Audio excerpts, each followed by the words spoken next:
What's happening, everybody? Welcome into a brand new episode of Crossed Up. Anthony Sanfilippo's here. I'm Bob Wankel. And Anthony, here we are. How about those fighting Phils? They get the 6-game win streak snapped on Saturday afternoon in about as ugly of a game as you could possibly imagine. You say, here we go again. Can't hang with the big boys. And what do? They end up coming back Sunday, winning the series finale against the Dodgers, 2 out of 3. They've won now 7 of their last 8 games, back to a game of 500. And let's just kind of jump right into it, bring you in here.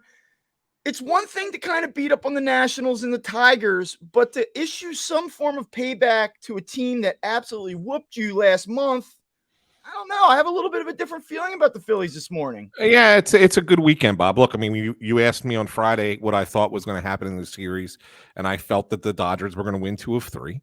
And so the Phillies coming out and winning 2 of 3. I mean, you're happy with that. Like, you're very happy with that, and you're happy with it because Sunday's game was the one that really stands out because you got basically waxed on Saturday. You had a bad pitching performance by Nola. You didn't score a freaking run. You had a guy in the bullpen implode who had been pitching well for you. Lose 9-0. You got Cody Clemens pitching for the 3rd time this year against the same team, right? I mean, so you have all those negatives happen in one game, and you come back the next day and just basically completely flip the script. And to me, that is what was most impressive about the weekend.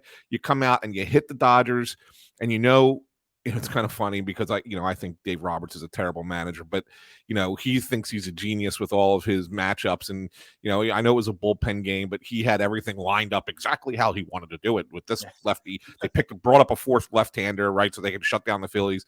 And then Rob Thompson countered with just basically changing the lineup around a little bit, and they hit the Dodgers a lot, right? Put up 7 runs.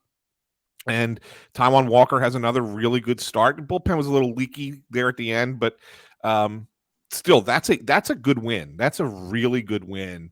And we never want to say, hey, it's just one game, positive or negative. But when you take the totality of the weekend into the consideration, then you look at it and say that win was maybe a little bit more important than almost any other. Yeah, and I guess if you're a pessimist, if I mean, there are times to be a pessimist. I just don't think this morning is one of them. But I will acknowledge you had a bullpen game yesterday. It's a situation you want to be able to take advantage of. You had I would say a pitching advantage on Friday night. And so the way that the series played out, like, you didn't see Urias yesterday. So you kind of caught a little bit of a break, but you still go through that Dodgers lineup and like, when it's all said and done, I know how well Arizona's playing. They're hot right now, where actually we will see them this week. But when it's all said and done, you expect that Dodgers team to be north of 95 wins, and it's a really good team. And I don't really care what they're bringing to the table in terms of how their pitching lines up. To win a series against that team, I think is important. I really do. And I think the other part of this becomes, yes, they've done a great job to put themselves back into position here to be at 500, maybe get past 500 in the coming days. And that's all fine and well, but there are a lot of things that I like about the direction of things. It's not like they won yesterday 10-9 and Taijuan Walker was horrible again, and we're asking more questions about him. It's not like Ranger Suarez went out and didn't throw the ball well on Friday night. I mean, he was really good. Like, you're starting to look at this rotation and say, like, wow, maybe they're starting to get this thing together. And offensively, I still think that they have a long way to go, but I want to dive into guys like Trea Turner, revisit Nick Castellanos, some of the things we saw from Bryson Stott later in the show. Point being, though, it just feels like the things that you need to click in order for this to truly work, they're starting to click. Yeah, I mean, I was most impressed this weekend with Turner. I mean, we started to see, what you signed up for when you signed Trea Turner to this $300 million contract. This is the player that you were expecting to get.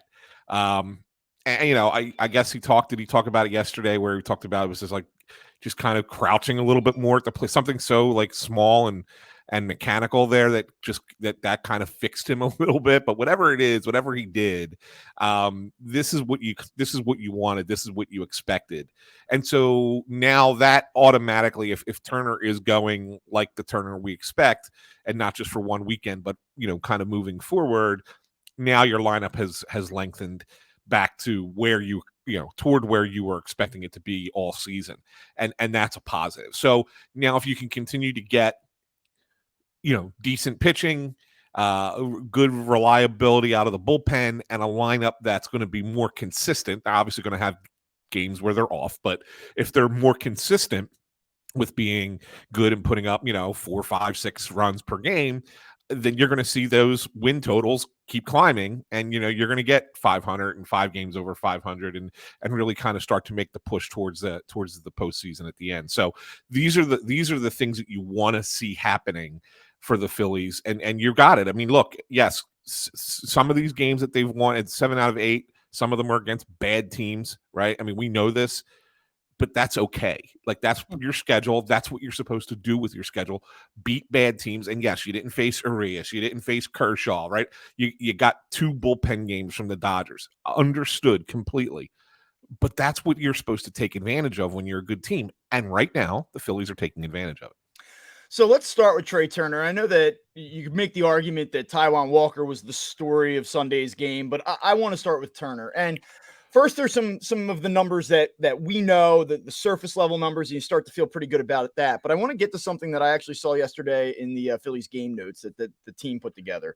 So just to kind of do a quick overview here, Trea Turner now in the month of June is hitting .317 with an .885 OPS. He was 10 for 24 on the homestand.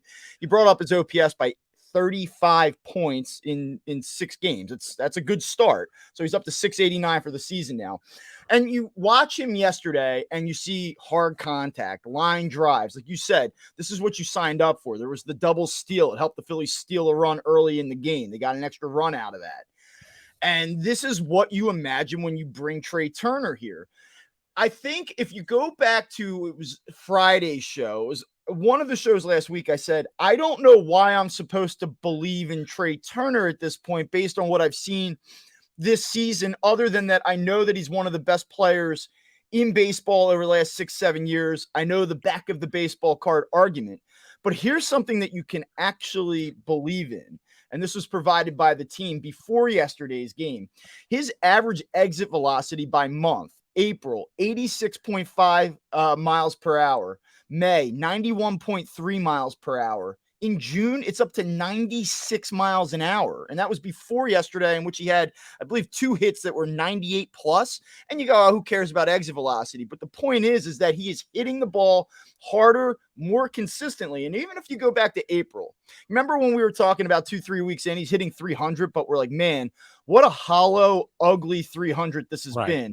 Dinks and dunks and flares. I mean, we're not getting that with him now. This is solid contact. He's putting good swings on the ball more consistently. And, you can roll your eyes at exit velocity all you want, but the bottom line is more frequently you hit the ball hard, the better results you're going to end up getting. And so I think that that's something that you can kind of latch onto and say, hey, that's really good. And in line with that, expected batting average, April, 238, May, 247, June, 329. So we're starting to see the swing profile of a player that should make $30 million a year. And it's not a fluke. It's not generated by luck, breaks. I mean, it's generated by the fact that the swing's better. Yeah, I mean, it really is. I mean, and the numbers are confirming what we're seeing, right? I mean, it's just that, it took way too long for this to come around for Trea Turner, but guess what? It's here now. And look, it's not to say that he's going to be this hot and on fire like this the rest of the season. I'm sure he's going to have other, stretches that'll be, where he'll struggle or he'll, have a few offers in a row or something along those lines. But I get the sense now, Bob, that we've reached a point with Trea Turner where something clicked. And even if he has those stretches, they won't be 2-month stretches. They might be a week or Do something you along do those you lines. think that at any point this season he had any doubt about what was going on with his game? Where obviously he's frustrated, but where he's genuinely doubting, like, oh boy, did I take a step back? Is this real? Yeah, I don't necessarily know if it was doubt as much as it was I don't know why it's happening. Right. I think that that's where I think that was the struggle that he had is I can't figure it out. I don't know why this is happening, and that led to it being getting exacerbated to be as long as it was. I think now that he's had that aha moment and been able to kind of figure it out, and say, okay, this was it. We finally identified it. I think it will make it easier for him to overcome any future little setbacks like that any player would have in a season, right? So and now can kind of be himself and feel himself and be more comfortable and relaxed. I think all those things kind of play in together. I don't think he ever doubted his own abilities and his own talents. I just think that he was at the point where it was like, I don't know what's wrong. Like I don't understand why my timing's off. Why am I making bad decisions at the plate? Like why is that happening? And I think that was the tougher search for them to him and and the hitting coaches to figure out. And I think that may have finally done that. And maybe it's ridiculous to, after 2 months, say, did the Phillies make a mistake? Should they undo this contract? I know that was floated around last week on the radio. But I do think from a fan perspective, it's at least fair to wonder, are we going to go through this Castellanos thing where you're going to have to write off an entire season and just say, this isn't the player that we expected. Hopefully it gets better. Hopefully he figures it out this offseason. What I think we have arrived at now, though, is we've at least averted this disaster scenario. Like, I feel like there's enough stability with his game. And when you get to the middle of a month and you can start pointing to the numbers that I just referenced, not just in terms of production, but in terms of the way that the ball is coming off the bat, and you can see these swing improvements and expected outcome improvements, it leads me to believe that this is getting fixed. And as you said, does that mean that he's going to be immune to going through another slump? No, it doesn't. But I at least think that there's a handle on this, that it's not going to get out of control beyond where it had sunk to a couple weeks ago. Yeah. So, no, I think you're spot on with that. Yes. and so I think for that reason, you say, okay, as you start to go and look at all of the different Phillies problems that exist, maybe this is one that you can now move down the power rankings of things that you need to lose sleep over. Hopefully, but it's certainly a promising start to this month for him, and it certainly looks like it's going in the right direction. Now, the other big name free agent that the Phillies acquired this offseason was Taijuan Walker, and we spent a lot of time on the show talking about Taijuan Walker being just completely miffed at some of his performances, inability to get out of the first inning. He's had some blow-ups. It's been ugly.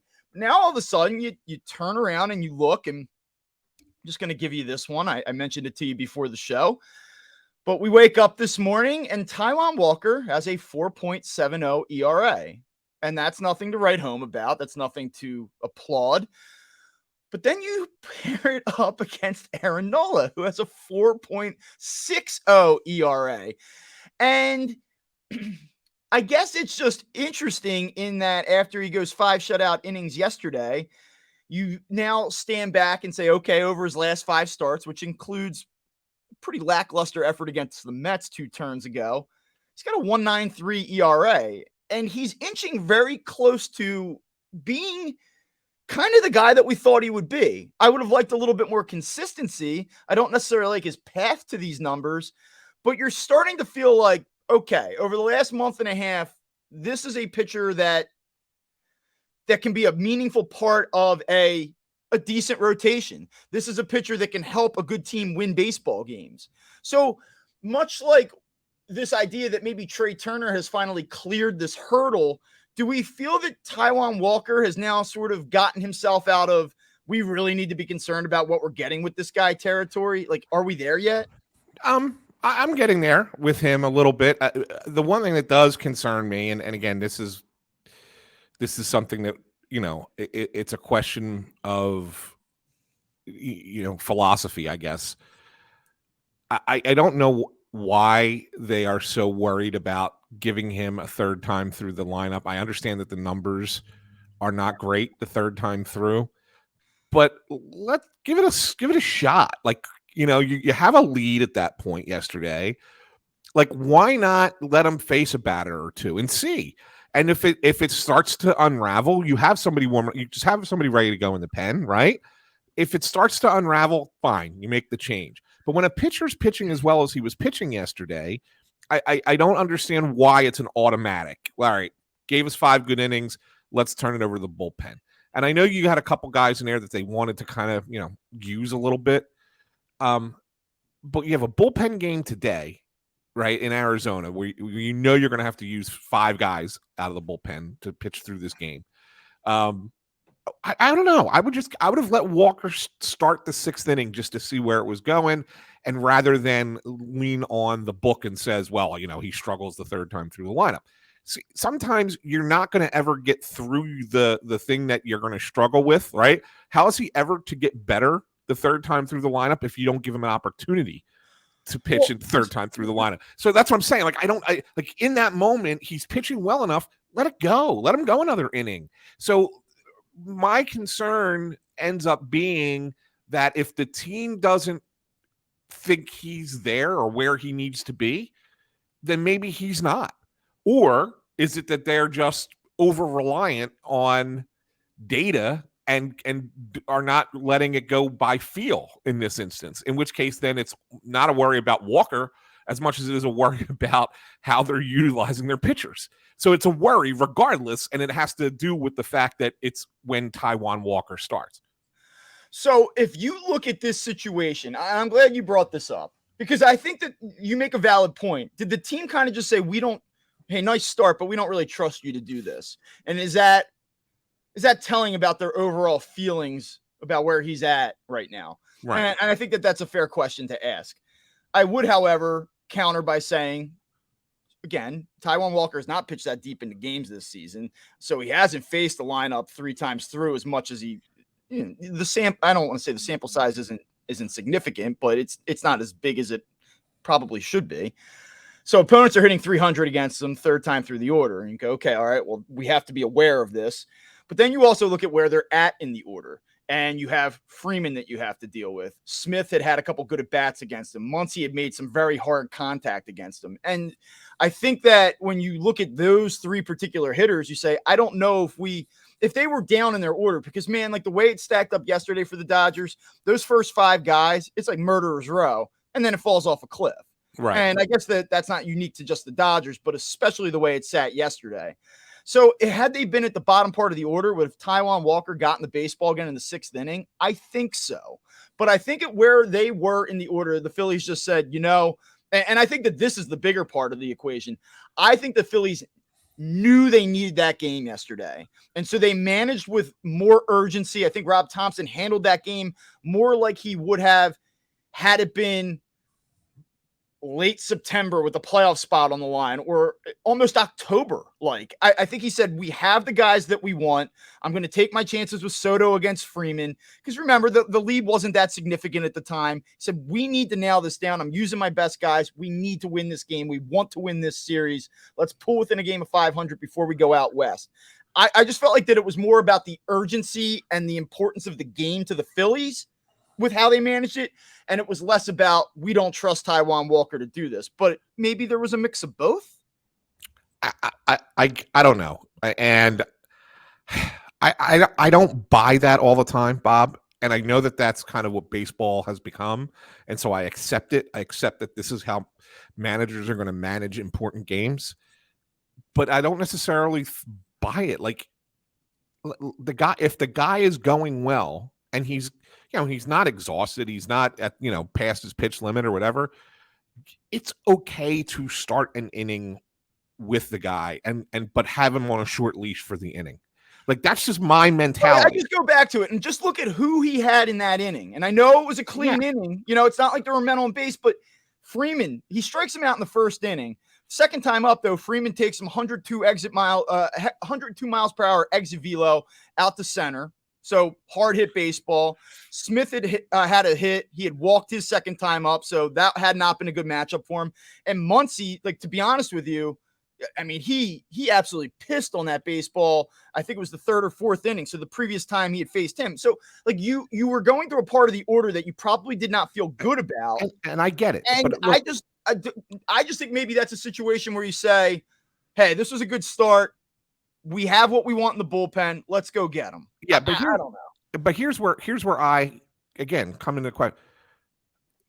Does it matter who the pitcher is against Freddie Freeman? He's going to put bats on baseballs, and he's going to hit them well, right? You don't ever have a pitching advantage over Freddie Freeman.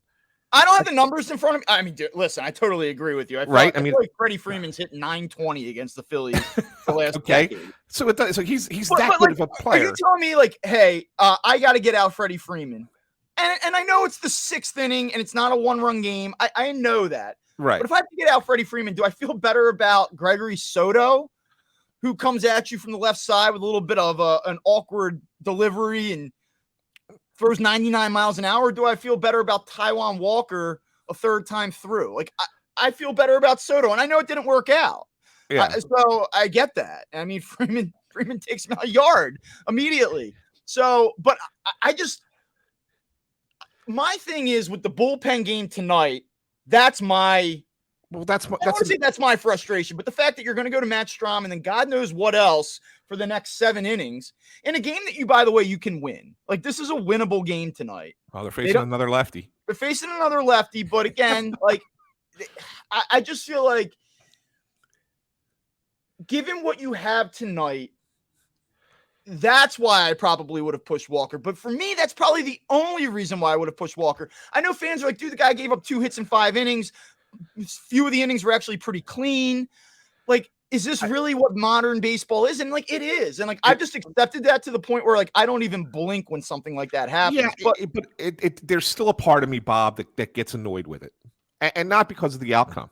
Not because you bring in Soto and Freeman hits a home run off of it. It has nothing to do with it, because I agree with you. If you're saying in an important spot, would you rather have Taijuan Walker facing Freeman the third time or Gregory Soto facing him for the first time? And I agree. Gregory Soto's the call in most cases. I just think in this spot, what was it, 3-0 at this point, right? It was 3-0 at the time. Yes. And you have a bullpen game coming up. This is not to say you don't have Soto ready, or you don't have, even if it's, you don't have, if it's not Soto, you have somebody else ready that you want to go to in the bullpen. I'm cool with that. But give him the batter.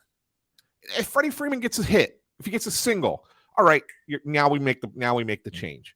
All right. But at least give him a chance, because if Walker gets him out, and then you sit there and say, what's a better matchup, Gregory Soto against Will Smith or Taijuan Walker against Will Smith? It's probably Taijuan Walker in that spot, even though Smith had decent at bat against him, right? It's probably Walker against Smith in that spot. And then you take it batter to batter. Nobody says you have to have a reliever come in to start an inning. Let a pitcher go until you know he's got to come out. Right. And that to me is where I think the difference is of philosophy is. I think that the modern baseball, it's like, all right, you did your job, 5 innings. Now we're going to turn it over to 3 relievers, 4 relievers, and get out of this.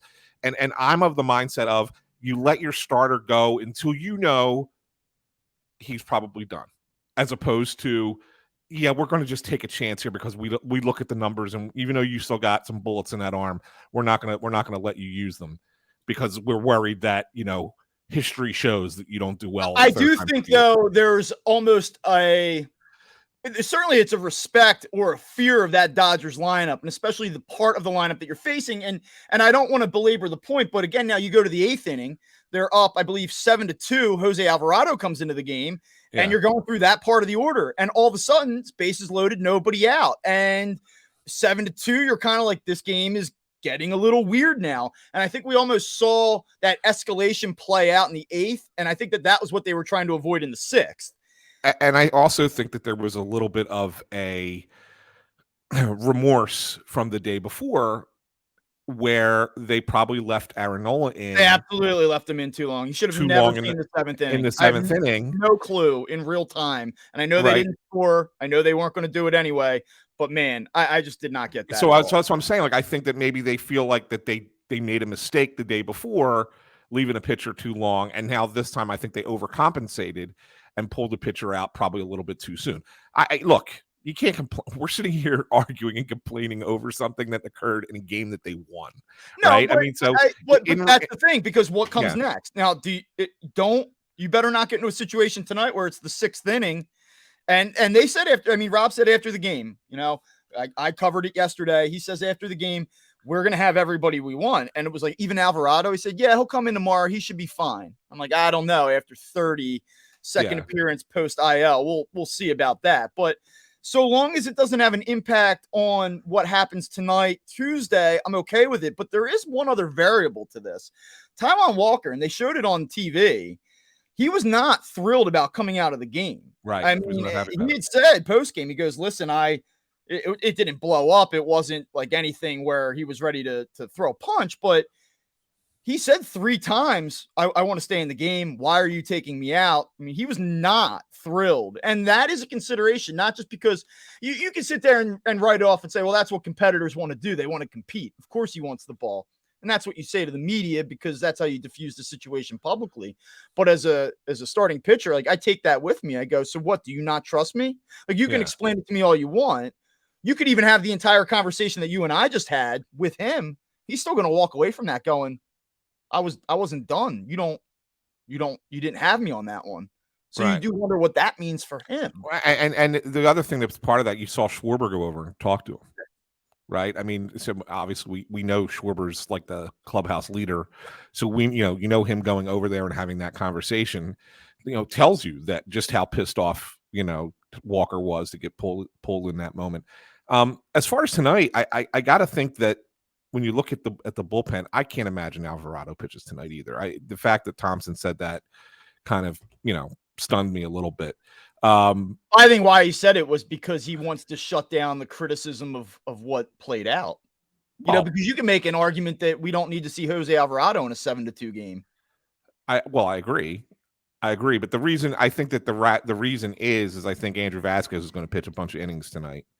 I think he's probably, so one of the questions that was asked of Thompson on Saturday, it was a unique situation because I got to be honest, just a slight diversion here. Normally, you have all the writers that are in there pregame with Thompson in the dugout. And for whatever reason, they did it earlier than usual on Saturday. And it wasn't in the dugout. It was in his office. And so, Bob, really, there was like 3 of us in there.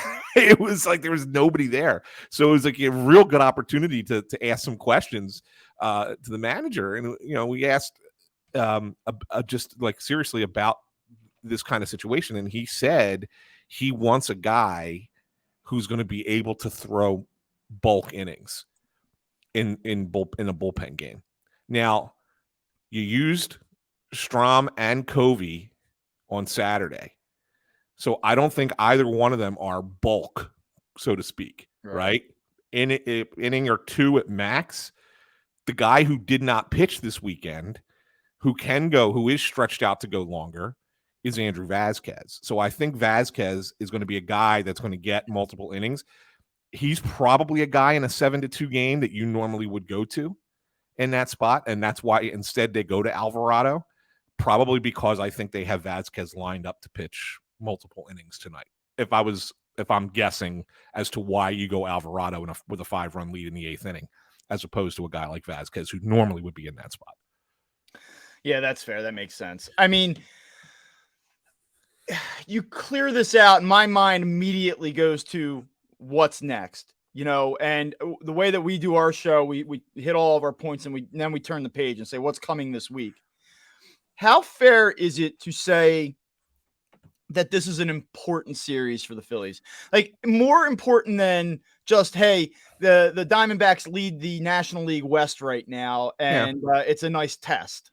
I mean, I look at this series and I go, this is a must split, at worst, and I know that Arizona is playing very well right now. So I'm not asking the Phillies to go in like last week. You heard me say, sweep the Tigers. Anything less is unacceptable. I'm not going to sit here and ask the Phillies to win 3 out of 4 in Arizona. Not saying they can't do it, but I just think for a lot of different reasons. One, I assume that Arizona ultimately is the team that comes back into the wild card picture, I think.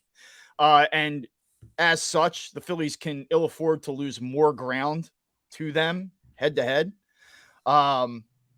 They beat you 2 out of 3 a couple weeks ago here. I think it's kind of nice from a psychological standpoint to say, again, we're playing good baseball against quality opponents. And then I'm of this, whether or not it truly matters, you're a game below 500. It feels like every time the Phillies knock on the door at 500, they kind of stumble back, or they get a game or two over and then they stumble back. There's like part of me, it's like, don't do this again, guys. You've dug yourselves out of the hole. Don't fall back into it now. You're more worried about the Diamondbacks than the 5-game winning streak of the Oakland A's that follows after that? Come on, Bob. How about that this weekend? Yeah, we'll Milwaukee. We'll get into that as part of one last thing. I agree with you. I think that I look at this series a lot like I looked at the Atlanta series when they went to Atlanta. It was a 4-game series down there. And you say, if you come out of it with a split, you're feeling good about it. Say, okay, that's good. You're playing a good team on the road in a place that you don't, especially in Arizona, where they historically do not do well out there, right? For whatever reason, they don't play well in that ballpark. So if you come out of it with a split, you're saying, okay, all right, that's acceptable. You're probably a little pissy if you lose 3 out of 4. Obviously, you get swept; it's a disaster. But if you win 3 out of 4, hey, that's a bonus, right? I mean, and I think it's fair. I think if we look at it and we're being objective, predicting a 2-2 trip in Arizona is realistic and it's fair, and I think it's what we would expect. And I think if we're going into Friday morning's episode and coming off of a 2-2 split in Arizona, we're probably okay with it, right? I mean, we're probably, depending on how it breaks down and what goes on and how they win games, how they lose games, like who's responsible for what could impact how we're feeling about things. But I think, just from a 1,000-foot view, if you go 2-2 against the Diamondbacks, you're like, okay, moving on to the next series. That's not bad. So the other variable for me is next week you look at Atlanta comes in. Yeah. And there's just something for me. I think it's kind of like a need for a nice round number. And I see that you have 7 games coming up, and I'm asking that they go 4-3 on this road trip, because I actually don't know that you can assume now the sweep in Oakland, because as bad as that team is, they have been better recently. They're on their little run right now. They had beaten the Braves 2 out of 3. I guess that was about 2 weeks ago now. It's not as historically bad as it was about 3 weeks ago. Like, they were tracking at one point like 46 wins this season. If you just take what they've done here the last couple of weeks, it's like more reasonable. They're just plain bad, not historically god awful. So to me, it's like, find a way to go 4-3. So if that's a split and then 2 out of 3 in Oakland, now you're at 500, and then you come back home and then you have the Braves again. And then you have the Mets. It's just like, get me to next week at 500, like as a reset, and then get back into the division and do what you didn't do the last time you saw these teams. Like, take the Braves 2 out of 3 and beat the Mets in a series for once, please. Just and then let's go from there. And then let's get into the Cubs and then start gradually climbing your way past 500, 6, 7, 8 games over. Yeah, like, that's where to me that like this needs to go. I don't disagree with you. I don't disagree with you. I still think that 5-2 is a much more attainable goal this week on this trip than maybe any road trip this season. Like, you look at it and say, can they win 5 out of 7 here? I believe that they can. And that means I think that they should sweep the A's. I don't care how well the A's have played. I think that the A's are still one of the worst teams I've ever seen play baseball. They swept the Tigers, and the Tigers are better than the A's. So why they can't beat the A's 3 times out there is, I have it. I'm marking it down as a sweep, right? So I have them at 5-2, but now, and I don't want to get too far ahead of it, but I think that that's kind of what you want to have happening when you want to really feel like you're back and you are who you are going into the Atlanta series. And I'm not certain, 4-3, okay, all right, you're 500. You made your way back to 500, but now you're 500 and got to play Atlanta. right? And like, oh man, well, we can't really lose this series because if we do, we're back under 500 again. Like, I mean, like I'd rather be ahead of the game and say, going into that Atlanta, feeling really good about the team at that point. But in order to feel good about the team, Bob, it's going to require a couple of other players to start living up to their reputation. And I see what you're hand here. You're excited. I'll give you the Mr. Burns from The Yes. Simpsons. Yeah. So I know that there's players you want to talk about. Who are you speaking about? Who are you? Is there a player you have in mind? A guy? Well, there's a few. Yeah. In all honesty, I mean, if I'm going to go one on the offensive side and one on there's two on the offensive side for me and one in the pitching side. The two on the offensive side are Real Muto and Marsh, and on the pitching side is Nola. I mean, it's those three guys, I think, right now that are not what you need them to be. And it's not just that the three of them are like, oh, they're just going through a little slump. These three guys have not been what you need them to be for the entirety of the year. Other than, Brandon Marsh had a great start and has been woeful since. JT Realmuto had a couple okay at bats yesterday, but that's really the first time in a while that you felt good about what you saw, and then he mixed in a brutal base running mistake too. Yeah, and I guess that's fair that he did have a couple little hits yesterday, which he kind of off a lefty too with the one single. So, but yes, up until yesterday, he had not been good. Realmuto, who didn't play yesterday, has not been good for a while. Other than a couple games against the Nationals, he really has been terrible. And then Nola's the one that's getting all the attention, and rightfully so. That one just kind of befuddles me, right? Because let's start with him, because he needs to be better than he has been. He needs to be more consistent than what he has been. And I know a lot of people want to just say, get past the pitch clock thing. I don't necessarily think that that's the issue, Bob. I really don't. I think that he just doesn't. I don't know. When you look at those numbers, and it's fascinating to me that you look at his last 10 starts, and Corey Simon was the first one to point this out. But I was just really kind of looking at those games, like even a little bit further. It doesn't make sense that you have a whip below 1 and that the opposing team is hitting 200 against you, and you have an ERA over 4, and team ends up losing half of those games. And not because the offense isn't there, although their offense, they didn't score a run Saturday, but it wouldn't have mattered, right? It just doesn't make any sense. You give up 12 home runs in 10 starts. At least one in every game. That's a problem. Okay. The number of walks that he's given up, and it's not like it's like alarming number, but it's 17 walks in 10 games. It's too much for him. For him, most pitchers you look at and go, oh, that's 1.7 walks per start. It's not terrible. It's maybe a little bit high, but not all. But for Aaron Nola, that's not good.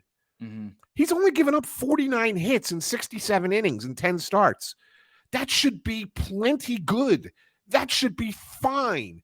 So he's pitching like himself probably 80% of his time at the time he's on the mound.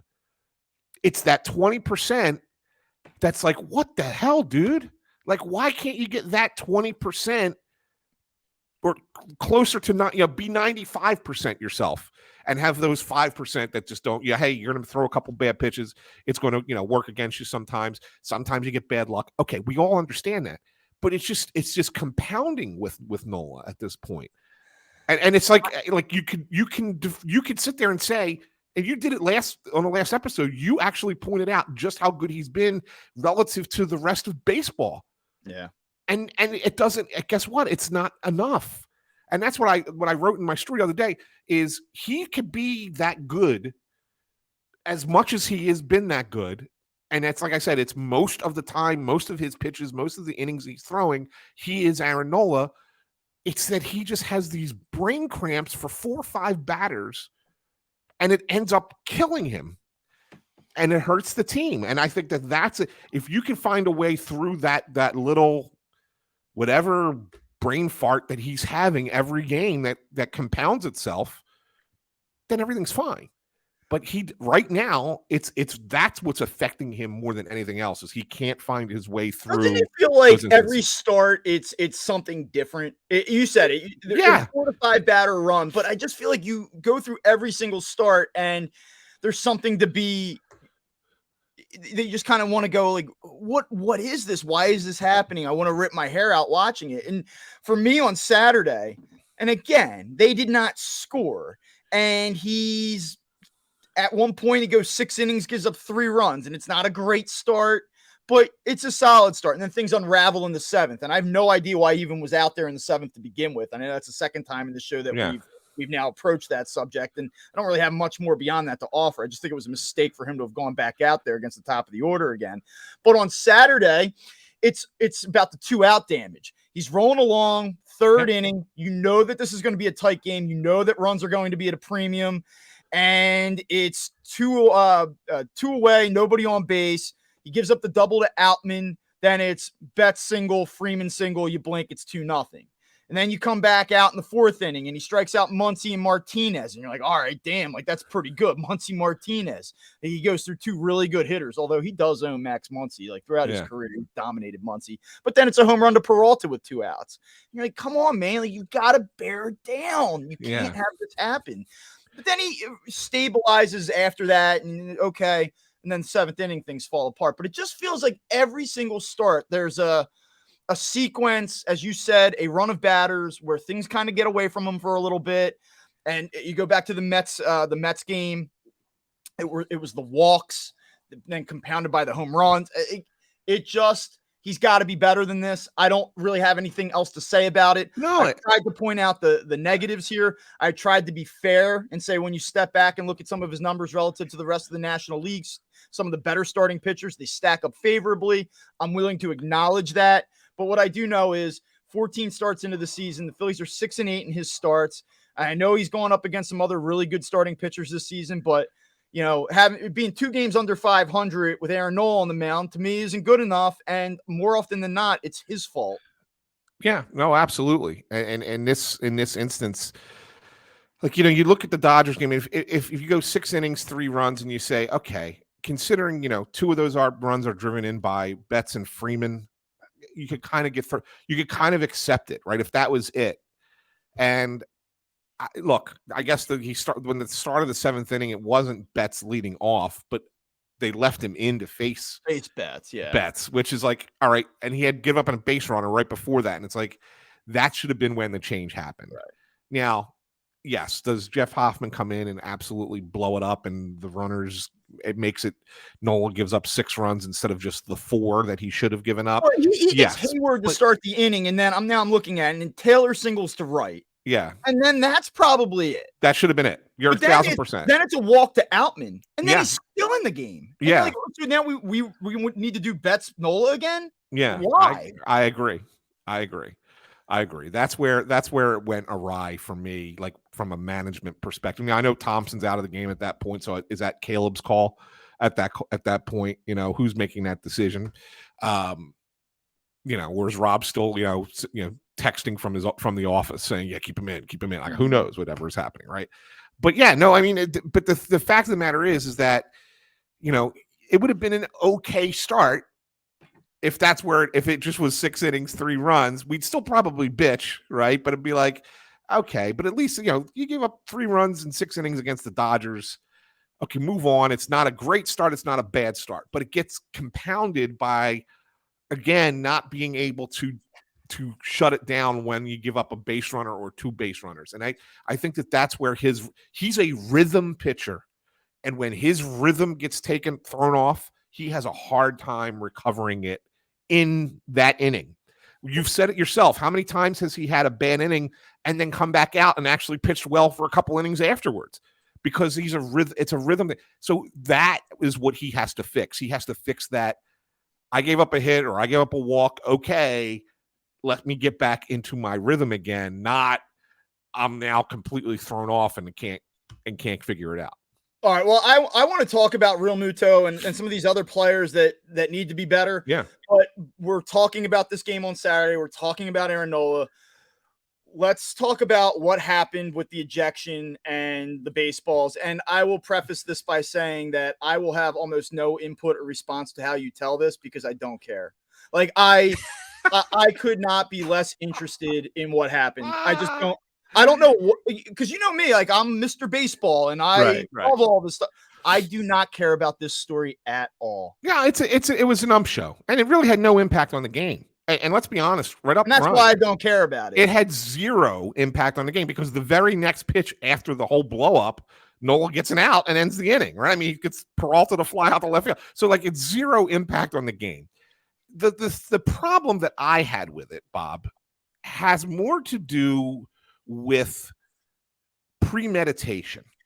And I'm convinced of this based off of what Bill Miller told Alex Coffey, who served as our pool reporter talking to the umpires, and based off of what kind of had taken place that last week at Citizens Bank Park. So just to take you back, during Nola's start against the Tigers, when he had a no-hitter through 6 2/3, he afterwards, without unprompted, brought up the fact that the pitch clock at Citizens Bank Park is faster than it is everywhere else. And to his credit, Matt Gelb at The Athletic did a little bit of research into this and wrote a pretty crazy story that kind of proved that point, that yes, there are more pitch clock violations at Citizens Bank Park than there are in any other stadium in baseball, and that it's, maybe the Phillies are onto something. So now all of a sudden, this is being talked about. We hear it in the press box. We hear the clock operators talking, like they're whispering about what they're doing and their jobs. And Aaron Nola has said since spring training, this is not a secret. This is not like some kind of underlying thing, whatever. He has said it, and other pitchers have said it too. The only way for us, when there's nobody on base, to kind of control the pace a little bit is to ask for a new baseball. So you throw one out and get a new one in. Pitchers have been doing this in baseball since the dawn of time, right? They've been asking for new baseballs, and legitimately, sometimes it is because they don't like the feel of it, but sometimes it's because they just need an extra minute, right? They just need to, let the inning breathe a little bit. There's been no warning from Major League Baseball about this, on trying to curb this. No one has said anything. There's no letter that comes to the teams, nothing. The umpires have not said a word to managers about it, nothing. But because that story comes out and because Nola complained about the pitch clock earlier this week, for damn sure that those umpires are now looking for this the next time he's out there. And if Bill Miller even said it, he says it's a sensitive issue. That's a problem. You can't say that. Okay. Then he comes out and says, oh, he was good the first few innings. Oh, so you were looking for it in the first few innings, right? So again, that's premeditation. Right. Okay. And then he flat out lied and said that Nola didn't even have the ball in his hand. He only had it in his glove when he asked for a new ball. And we look at the video, which I put in the story, and you can see he grips the ball and he's in his hand, and then he throws it out and asks for a new one, and they stop him. Okay. So that's what they do. Umpires are not supposed to have premeditation. Umpires are supposed to umpire the game within the moment. And if something goes wrong within the moment, they adjudicate it within the moment. They're not supposed to go into a game saying, we're looking for these gotcha moments. And that's the problem that I had with what took place. And I think that's what got Rob Thompson so fired up too, is because they know that this is what happened. And so that's where I think it's a more important story. Like I said, had zero impact on the game itself, but that these umpires came in with an intent to try and get Aaron Nola on this issue because of what had happened earlier in the week. And that to me is problematic, because then that means that they could have impacted the game. They didn't, but they could have impacted the game with a predetermined agenda that they should never have had. That's all entirely fair. I hear right? you. I get it. It's not news to me. I guess it's a clear as day example of premeditation, agenda, ego. It's all things that I've just kind of assumed for a long time. Yeah. And you see it play out though, and it ties back to this. It ties back to this like overarching thing that we've talked about, danced around all year, which is, we all applaud the pitch clock for efficiency and these new rules for the cut down on game times, and it's great. but it's messy. It's a lot messier than I think average fans who just go, ooh, shorter games, realize. Yeah, They've got to iron this out, they and do. I don't know it's something that gets done this season, but it's something that they've got to work out all of these little blips and all these little problems that they're having around it, for sure. For sure. And now, So, go ahead, jump over to the players. yeah, so the one thing I would touch on with Real Muto, and we've talked about this in the past, and I'll add a question on to this after I establish some numbers. So he goes 1 for 17 on the homestand. And you go back to that last road trip they were on against the Braves, the Mets, and then they finish in Washington. And he had that little 2-day revival last weekend where he had multi-hit games, and you go, okay, you feel pretty good. His OPS is back into the 750s. Yay, all that stuff. So then he proceeds to come back to Citizens Bank Park. He goes 1 for 17 on the homestand. He hits 059 with a 229 OPS. He came up with some really bad at-bats in pretty key spots. He had an opportunity in Saturday's game to deliver a key at-bat, strikes out, then he gets banged with the interference, which again, I don't know if that's whatever, but it's a bad at bat. It's not just about results. It's just that you aren't seeing hard hit baseballs. You're not seeing good approaches. He's not walking at all. He's not getting on base. There's nothing. It's just it's a zero. So you understand that, but then you also look and you say, all right, last year, late June, the OPS is sitting in the 650s. He has not been good. I think at the time he was hitting 238, and then he goes on his surge. And again, we established this last week. And he finishes the season probably the MVP of the team in the second half, finishes with an 820 OPS, all of that. So we've seen this before where he starts slowly, gets it going, and all is well. But at some point, he's going to be a catcher in his 30s, and that's not what's going to happen. Right. And so is there any reason to believe that he simply won't just get better and this is all going to be good again? And if so, Garrett Stubbs is not somebody that I want to see play 2-3 times a week. No. So I'm not saying that Garrett Stubbs should play much more, but are they approaching at least a place where JT Realmuto doesn't have to be top 3 in the league in innings caught? Like maybe they just dial this back a little bit. Yeah, I think that's possible, Bob. And I don't know why they're so resistant to a game here and there. It doesn't have to be on every week. Maybe it's one every 2 weeks or whatever. Just put him at first base. Get him out from behind the plate. Keep him in. You want to keep him in the lineup, keep him in the lineup, and just let him play first. Do it against a lefty because maybe you don't want to play Cody Clemens against a lefty. Okay, fine.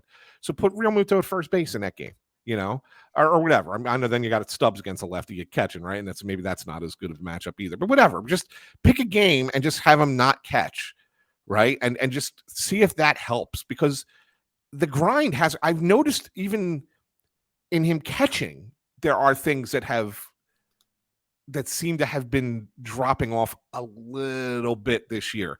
I think he's missed some more pitches, whether they're wild pitches or pass balls. There's just a little bit more of that happening back there. Not holding on to foul tips like he used to. Again, that's not an easy thing to do. Right? I'm not trying to say it's an easy job back there catching, but he used to be better at it. And you're seeing a few more of these little things happening that maybe didn't happen before. I do think that the wear and tear is getting to him a little bit. I do. And as you get older, that's going to happen, no matter how great a shape he's in. So, yeah, I do think he needs a little bit more of a break from catching. He has started 55 games behind the plate this season. The That's next crazy. is 51. He's caught, let me make sure I have this right. He's caught 475 innings this season, which leads all major league catchers. Next closest is 447. So he's caught 28 more innings, which is 3 full games more than the next closest catcher. And oh, by the way, he's in his early 30s, and he caught an extra last season? 17 games. 17 games? Yeah. So at what point do you say we've got to scale back this workload a little bit? We talk about this. I always go to Edmundo Sosa and say, you're playing too much, and that's why you're getting less of result from him in terms of production. I think that this is the same thing with JT Realmuto. I am not saying that I want to see Garrett Stubbs twice a week. I'm not even saying that it needs to be once every 6 games, but there has to be a little bit of an offset Well, here. so he started 55 of 65. Is that correct? I mean, right. You said he started 55 games. He has started 55 games. He's played in 58. Okay, so out of 55 out of 65 that he has started. So he is on pace. What does that pan out to be? Like that's got to be 130 or 125 games, 130 games started, 130, probably more than that. If quick math, it's probably like 133 games, right? I mean, that he's going to end up. That's too much. That's too much for a catcher. I'm sorry. And like you said, coming off of a longer season where he was already the number one catcher as far as innings and games started, and then playing through the World Series for 17 playoff games. It's funny how that you treat pitchers, and it's all about longevity and injuries, and we're playing for October, and we have to monitor. But when it comes to the catcher, it's like run through a brick wall night after night after night after night. We're gonna beat the shit out of you, but we're gonna take care of everybody else. And I know that's the nature of being a catcher to a degree. Yeah. But I think when the production becomes as such, then it begs the question. I mean, if JT Realmuto is hitting 300 right now and he had 11 home runs and he was a dominant offensive force in the middle of the lineup, nobody would be talking about this. But when you look at the struggles, to the extent that he has struggled, and just again, he looks tired. He looks slow. He doesn't look like himself. I think it begs the question, perhaps, maybe, do we scale this back a little bit?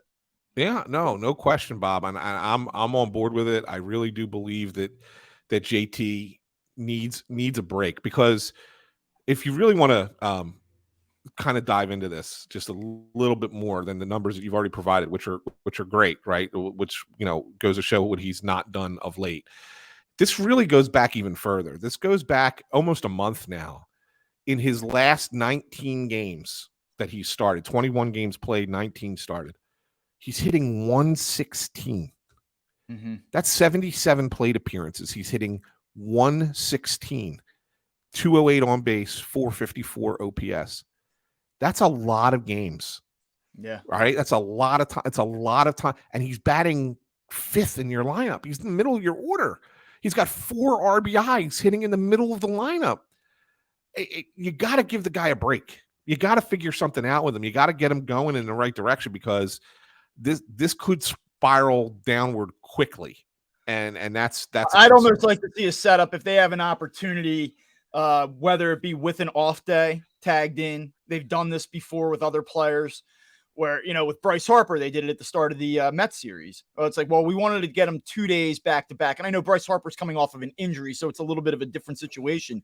But hey, we're going to piggyback a day off with Stubbs starting a game to get him 2 days off of his feet. Or again, like even if today you had Stubbs catch yesterday and they were facing a right-hander, let's say tonight in Arizona, yeah, then let's get JT out tonight too and give him 2 days off back to back and give him a reset. Well, I think what wouldn't be the worst thing in the world when you look at the way that this schedule breaks out on this road trip. The Thursday game in Arizona is an afternoon game, right? So maybe you give Realmuto off Thursday, and that'll be against Nelson, who's a righty. Okay, yeah, and then give him Sunday in Oakland. It's the freaking A's, and then you have an off day on Monday. So in essence, you'll now give JT 3 days off in 5 days before the Braves and the Mets series, right? Would that make some sense? Is that killing you to get Garrett Stubbs 2 more starts this week? One on a Thursday afternoon, which he probably would start anyway. And then a second one that, okay, maybe you wouldn't have otherwise started him, but it's the freaking Oakland A's and maybe we can get away with it. You know what I'm saying? Then give JT the rest that he needs. I think that would be very beneficial to Realmuto, to kind of give him a couple of days, give him 3 days off out of 5, and then he'll kind of be refreshed going into the Braves series next week. I'm with you on that. We're approaching the hour mark here. I kind of want to keep it tighter. There were certain things I wanted to get to. I wanted to talk about Bryson Stott. He had 5 hits his last 2 games.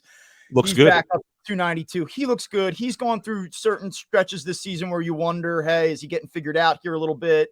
But it seems like every time he falls off, he has that bounce back. And I mean, again, when you start to pick apart things and you want to be negative, okay, but I don't want to just gloss over the fact that a guy like Bryson Stott has done a nice job here the last couple of days and just again, continues to provide lengthy at bats, working pitchers. I've been really impressed with what I've seen from him. And I do think it's worth pointing out, just year over year, a lot of his damage was done in the second half of last season. He was certainly far better in the second half than he was in the first half. And it just kind of felt like last July, maybe mid-June, sort of was like the line with him where he started to turn the corner. But last year, 685 he finishes with OPS, 739 right now. It's almost a 50-point jump year over year. You feel like there's actually a little bit more there. I've at least turned the corner, because when you look at these young players, and I'll include Brandon Marsh in this as well, you see these surges and you go, okay, maybe they're this guy. Maybe we can dream a little bit. Maybe we can project a little bit that they're maybe a little bit more than I thought they were. There's a little bit more upside there. And then you see the crash, and it's so erratic. And you go through Alec Boehm, who I'm starting to – I don't know that there's a player that I can name in the last 15 years that I've went back and forth on more. I thought that he had turned the corner. I thought that he was becoming this extra base hit machine. We talked about the added muscle. He can hit 300. He can put 30 balls into a gap, maybe add 15, 20 homers. Nice player. And now all of a sudden I'm like, I just don't know anymore. And I know he's coming off an injury, and I'm not even talking about yesterday's game. I don't care. But I just don't know what Alec Boehm is. I'm starting to at least feel like with Bryson Stott, I know what he is. Yeah, the only thing I wish right now, my only negative, and it's not even a major negative, but my only negative about Stott is I wish he would take a few more walks. Yeah. I still think that he gets into those. Look, he leads the majors in 2-strike hits, right? I mean, so he's got a decent batting average with 2 strikes. I think it's like 250 or somewhere close to 250. Mm-hmm. So that's really good with 2 strikes. So that's great. But I think that he gets a little foul happy. And what I mean by that is, he gets those 2 strikes and it's like, all right, I'm just gonna, foul off all these pitches, and some of them are out of the zone. And the one strikeout yesterday that he had, like, I was sitting there watching it with a couple of friends, and I'm like, just watch this at bat. He's going to swing at every pitch once he gets 2 strikes, and there's going to be at least 2 or 3 of them that are out of the zone. Mm-hmm. And he fouled off 2 pitches that were completely out of the zone, and then struck out on a pitch that was out of the zone. So it's almost like at 2 strikes, I just want to see him have a little bit better pitch recognition. But at the same time, I'm cool with him having 8 pitch at bats, because you're burning a pitcher, right? You're hurting it. Even if you end up striking out, you're doing some damage in a sense. And then of course he does lead the majors in 2-strike hits. So I'm good with where he's at. I think this is good progression. I do want to see him progress to the point where he has a little bit better pitch recognition and can work some walks. But other than that, that's my only complaint. It's a minor one. When he's hitting over 290 and where he's at in the lineup, I think he's really good for this team right now. All right, well, let's just jump over to one last thing. Where do you want to go with this today? So one last thing today, Bob. We did this about a month ago, maybe a little over a month ago. I probably should have done it last week, but I didn't. But I want to kind of make it like a monthly thing where we check in on a few things going around the league, and I ask you, are you buying or selling? And there's a few of them. There's a few teams to buy or sell on this week that I want to kind of get into. Let's start in the division. Are you buying the Miami Marlins? 8 games over 500, only 3.5 games out of first place. They're ahead of the Phillies by 4.5 games. 2 huge comebacks against the White Sox over the weekend. They were fired up, especially coming back with 5-run rally yesterday in the late innings. Are you buying the Miami Marlins right now as a potential playoff team? Yes. Okay. I mean, I noted last week that they took advantage of a soft run on their schedule between the A's and the Royals. And, listen, the White Sox aren't anything to get overly excited about. And then I look at what they have coming up. And so it's 3 at Seattle, 3 at Washington. They're home against Toronto, and then they're home for 4 against Pittsburgh. And then it gets interesting. Boston, Atlanta, the Cardinals, who stink, and then the Phillies. And that takes you up through July the 9th. There's no extended run there where you go, oh my God, they're going to fall off. Now, right. Do I think that the competition ramps up a little bit? Would I be surprised if they lost the series in Seattle? I wouldn't. In fact, I'm probably going to bet on them to lose the series in Seattle. But I don't see them. Like, there's enough there with the Arias. There's enough there with some of the arms. that I don't see the, hey, we just lost 12 out of 14. Our season's over. I think there's enough there where I think that they can stay in this National League. Like we talk about the Phillies staying in this National League. I think the Marlins are certainly capable of that right now. Yeah, I kind of agree with you. I think that they're probably a little better than we thought. Look, Skip Schumacher's doing a hell of a job managing that team too. Would you bet on them to finish over 500? Yes, I would. Yeah. I would. I do think that I think that they have a better chance. You asked me this on the episode on Friday. Like, who do I have the most confidence in, making the playoffs right now? And at the time I told you, I thought it was the Phillies.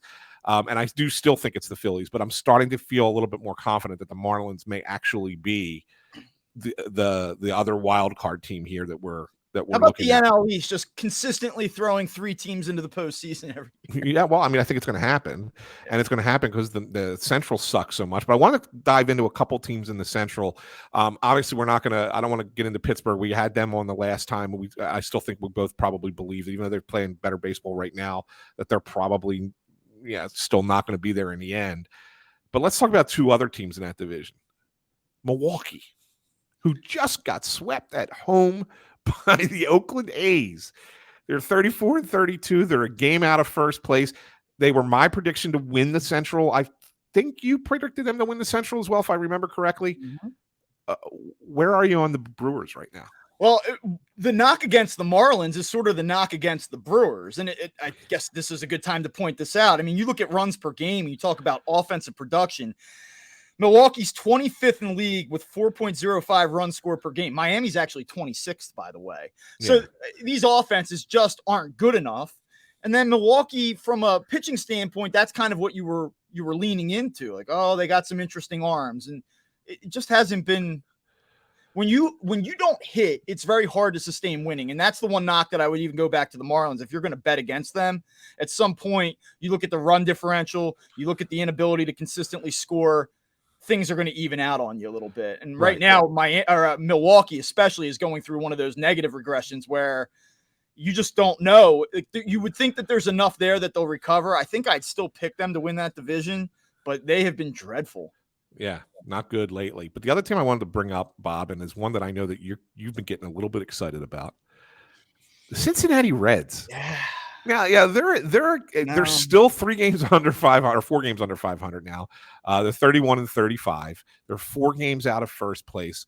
But ever since they called up Ellie De La Cruz, they've really gotten a lot of juice in that lineup now, as far as excitement, young excitement.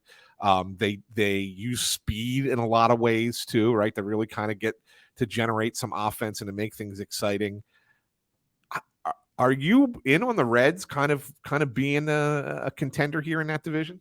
I mean, maybe in that division, because the Central is so bad and they have some juice right now. There's probably some belief. There's a lot of buzz. Maybe that's enough. Maybe that's enough that let them hang around. You look at what they have coming up. They have 3 with Kansas City. Then they have 3 with Houston, and then 3 with Colorado. So they stay hot. They put together a nice little 9-game stretch here, go 6-3. They get to 500. Then they got to deal with Atlanta, Baltimore, San Diego. And that's where I go, because I think the Padres are coming back here too now. Yeah. And so even if they were to climb to 500 in the next 10 days or so, I just look at what's coming. I think things ramp up on them. They have the Brewers and the Giants after that. Then they have Arizona again, the Brewers. I just don't see it. I think they're fun right now. I think if you're in Cincinnati, you're excited about where things are heading. They're going to give you something to believe in. But in terms of actually making the playoffs this year, I just don't think there's enough there. Yeah, I tend to agree with you. But I think stunned by how good their offense has been. We laughed at their lineup this year. When you go back to when the Phillies were going to prepare to play the Reds, we were like, this lineup absolutely blows. Yeah. And they're 10th in runs scored right now. Yeah, no, they've been good. They've been good. Real quick, out of the American League, you look at the West, and the West is really interesting. The Astros, they have some pitching injuries now that I don't know how they're going to overcome them. They're 5 games behind the Rangers, who've kind of been the surprise team in the American League, but kind of lurking, Bob, just behind them. Finally playing some decent, consistent baseball. So LA Angels, 36-31. They're 6.5 out in the division, but they're not too far out of the wild card at this point. Yeah, game and a half point out in the wild card. The Angels finally going to get it together with the two superstars and actually make a push for the playoffs this year. There's like a little bit of an if clause in that division where is Texas for real? Yeah. Or does Texas kind of come back to earth? And does Houston continue to have injury issues? Because I think Seattle has underachieved. I think that Seattle's a little bit better than they've played. And Texas has been legit to this point through 64 games, and Houston's Houston. And it's just such a tough division. I don't know. I'm not going to lie. Have I watched the Angels on a nightly basis this year? I have not. I don't think so. I don't think the Angels are a playoff team, but they're there. Yeah, I'm with you. I don't think that they're a playoff team either. I just wonder that if Houston can sustain all the injuries that they've had to their pitching staff at this point, and I think that that's the one concern. Maybe Houston kind of falls off a little bit, and if they can't rectify that, then maybe the Angels can jump into that. Yeah, spot. you're in a buy high. You're in a buy high situation with the Angels right now. They just had a 5-1 homestand. They've gotten hot here recently after some struggles. I would say no on them. Okay, that's fair. Last one for you, because I'm not even going to get into the New York teams because they both stink in my mind, right? So let's skip New York. Who's gonna win the AL Central? Because that may well be the worst division in the history of the sport. Like, who's going to win? The Tigers are still as bad as that team is. They've lost 9 in a row, and they're only 5.5 games out of first place at 26-37. Who the hell is going to win that division? Well, Cleveland has an interesting dynamic because they've been mentioned as potential sellers at the deadline. Yeah, moving big pitching pieces. I still think I like Cleveland the most out of all of these teams. Minnesota has been a little bit better lately. Like, and again, if you look at run differential and just expected wins, losses, it's Minnesota and nobody's even close. I mean, Minnesota is the only team in the division that has a positive run differential. Their expected win losses actually 8 over 500. So like when you start to dive in on it, it's the Twins. I guess the math tells you, look at the odds, it's the Twins. So I guess I'll just run with them and by default at 33-33, give the Minnesota Twins the division. Yeah, I don't know. I don't even know where to go because before the Marlins series, the White Sox started to play a little bit better, and you were starting to like, okay, well maybe this is the team that we thought was finally going to break through, and then their bullpens imploded in 2 straight games against the Marlins, and they lost again, and now they're third place solidly again. I still think they probably have more talent on that team than any team in the Central, but they just don't know how to put it together. Mm-hmm. And I they were our preseason prediction for that division. I think you're probably right. I think probably Minnesota, but at this point, it's like I think it's a total. The Tigers have lost 9 straight games. It's just like, and they're 5.5 games out of first. 5.5. They've lost 9 straight. They're 29-37, and they're only 5.5 games out. It's unbelievable. It's totally unbelievable. So yeah, that's just a little bit of buy or sell what's going on in Major League Baseball today. Yeah. All right. Well, Phillies head out west, Arizona and Oakland this week. They have an opportunity to kind of make a move here. See if they do it.